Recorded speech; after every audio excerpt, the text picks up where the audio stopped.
Raise your right hand. You swear or affirm the evidence you're about to present in the matter under hearing should be the truth, the whole truth, nothing but the truth. Your Honor, are you judging me? And no law is above God's law. So I cannot honor any of your laws. It supersedes every single law that you guys have given me. I am friends with the IRS. If you enjoy content like this, make sure to leave a like and subscribe to the channel because it really helps me a lot. Now let's get back to the video. Today we have a very entertaining court hearing. The girl you see in the top left is in court because she failed to pay about $2,000 in court fees and related charges. Her entire defense during the hearing is that she is not a citizen and that she believes God's law is above everyone else's law, even though she was caught shoplifting and doing several other questionable things. This case is quite entertaining, especially because the judge has a calm, almost humorous demeanor, which makes his reactions to her arguments pretty funny. In the end, he gives her a sentence that seems fair, and honestly it feels deserved because she appears completely unreasonable. Shout out to court nerds for this video. We're going to react to it, and I'll jump in with some comments from time to time, but for now let's go ahead and dive into this court hearing where this girl tries to defend herself while the attorney and the judge repeatedly shut down her arguments. We're asking that Ms. Lott is incarcerated until the $2,755.40 is paid, Your Honor. And Your Honor, I am asking for attorney fees for today, Your Honor, and even me having to file this motion and continue to, I guess, seek attorney fees from Ms. Lott, Your Honor. What are you asking for today? Your Honor, for today, Your Honor, I'm asking for $1,500, Your Honor. And I can provide my affidavit to the court, Your Honor. We had to communicate with the court, Your Honor. I've been practicing law since 2008, Your Honor. I've been in good standing since that time. Your Honor, I charge my client a flat fee of the $1,500 just to try to see, just so we can file this motion for incarceration. All right, Ms. Lott, raise your right hand. You swear or affirm the evidence you're about to present in the matter under hearing should be the truth, the whole truth, nothing but the truth. Your Honor, are you judging me? If you want to call it that, but I assume you want to testify on your own behalf. Yes, I do. And if the attorney is not going to be sworn in, that is a conflict of interest. And I have filed motions. I filed a quo warranto because I have searched for law licenses and I have not found any. There's been no true judges since 1789. And the United States filed a Chapter 11 in 1933, which lost their sovereignty as a government.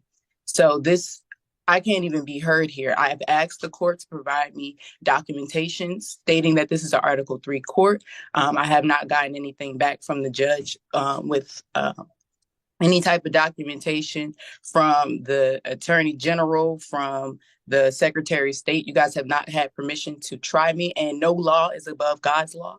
So I cannot honor any of your laws. It supersedes every single law that you guys have given me. I have tried to settle this in court. I have filed a fiduciary relationship.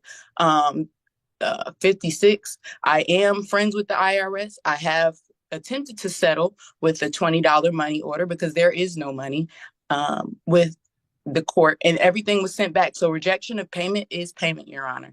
And my religion strongly prohibits any satanic laws or rituals, and I cannot serve two masters. So either I don't even know what to do here in this matter, because I have asked to be tried in an Article 3 court. This is not a court of equity.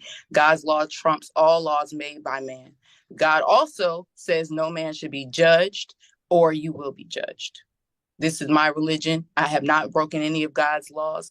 I have not committed any crimes. I have not harmed my offspring. I am the first lien holder on my child's estate. So there is nothing that I can do for Miss LaFleur, and I will not be paying it because my God told me not to. He gave me the instructions on what to do, and you guys refused it. You guys refused my quo warranto because it wasn't written in the way that you accepted, but I am not under your laws. I am friends with the IRS. I have sent out my documentation. I have my own contract with myself. I don't have a contract with you guys. I have not signed anything, and I am not a 14th Amendment corporate war citizen. I am a natural person. That is what I have to say. You have any questions for Ms. Lott, Ms. St. Fleur? Yes, Ms. Lott, were you present in court for the petition for a legitimation with Tariq Crump? Miss LaFleur, can you provide me your It's St. Fleur. It's St. Fleur. It's not Little Fleur. If we're gonna quote all of these articles, make sure you get my name right. It's St. Fleur. St. Fleur? It's St. Fleur. Well, just were you in court? I mean, I'm not sure if any of the articles could tell me, but were you in court? Questions. I have no further answers for any of your questions. I said what I said. This law does not trump God's law. I'm under God's law, and that's it. Well, Honestly, she said a whole lot of nothing there. I don't know how the judge manages to keep a straight face, and I'm not sure if it's because he's so experienced and has seen everything before or if this girl is just on a completely different level, but she clearly seems very delusional. It's almost funny because, in the end, she really didn't make any meaningful point. I can somewhat understand the idea she's trying to bring up about sovereign law, like not wanting to be controlled by the government or held accountable by it. Sure, many people feel that way, and I get the general sentiment.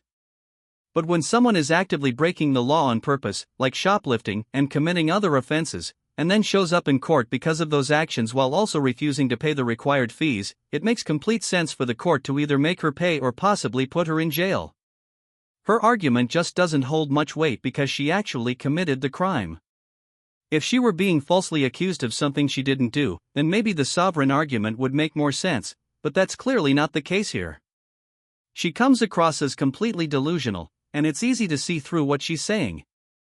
I'm not sure whether she's genuinely unstable or just pretending to be. Let me know in the comments what you think, but personally I feel like she might actually be mentally unstable.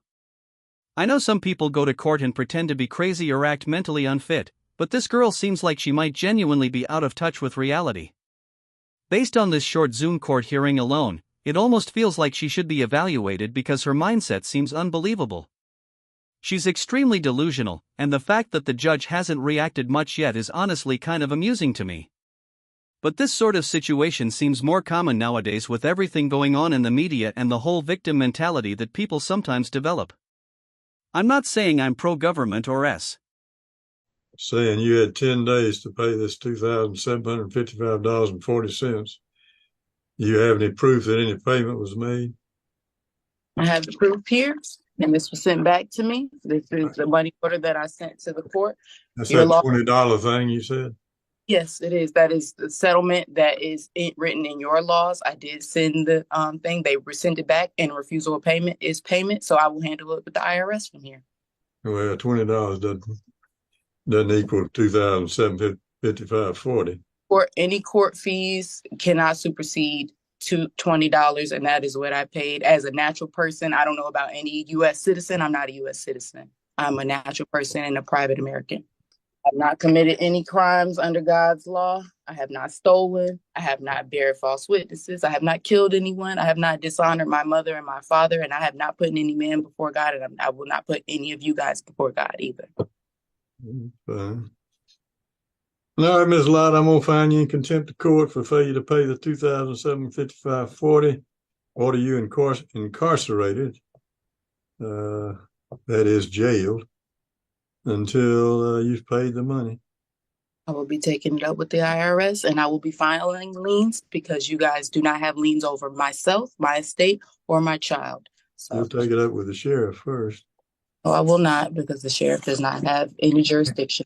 Turn yourself in, or the sheriff will come out and arrest you. Jurisdiction over me, and the sheriff does not have any jurisdiction over me. That's fine. Once you're released, I'll give you 90 days to pay an additional $1,500 for attorney's fees incurred by the plaintiff for today's proceeding. And I'll ask Ms. St. Fleur to submit the order. Will do, Your Honor. And include in that, the sheriff will notify the court when Ms. Lott has been arrested. Can you guys provide me with evidence that you are Article 3 court and not a military court? And we'll send you a copy of the order. I honestly don't understand what her strategy was here. It seems like she expected to walk into court, act crazy, and somehow avoid consequences, as if the judge wouldn't simply come down hard on her decision. But this is pretty much exactly the kind of thing you'd expect someone acting irrationally to say. She clearly didn't seem to be thinking clearly, and the sentence she received felt well deserved. She ended up getting 6 months for failing to pay the $2,000 in court fees that came from her shoplifting incident or whatever offense she committed. To me, she seems like a classic example of someone stuck in a victim mentality, almost like someone completely out of touch with reality. Honestly, it feels like this kind of mindset is becoming more common these days. I'm curious what you all think, but it seems like a lot of people adopt this victim mentality and cling to it indefinitely. That being said, I do want to give credit to the judge because he handled the entire situation very calmly and professionally. He treated it like just another routine day at work and didn't let her behavior affect him at all. Throughout most of the hearing, he barely said anything, maybe only a few words until the very end. He was clearly focused and straightforward, and I wish more people approached everyday situations with that kind of calm, fact-based attitude. Many people tend to react emotionally or lash out when situations get tense, but the judge here stayed composed and relied on the facts. The woman could have had someone represent her during the hearing, but instead she chose to act irrationally, which ended up working against her because the judge saw through everything and delivered the sentence accordingly. I don't understand why someone would choose to risk jail instead of simply acknowledging their mistake.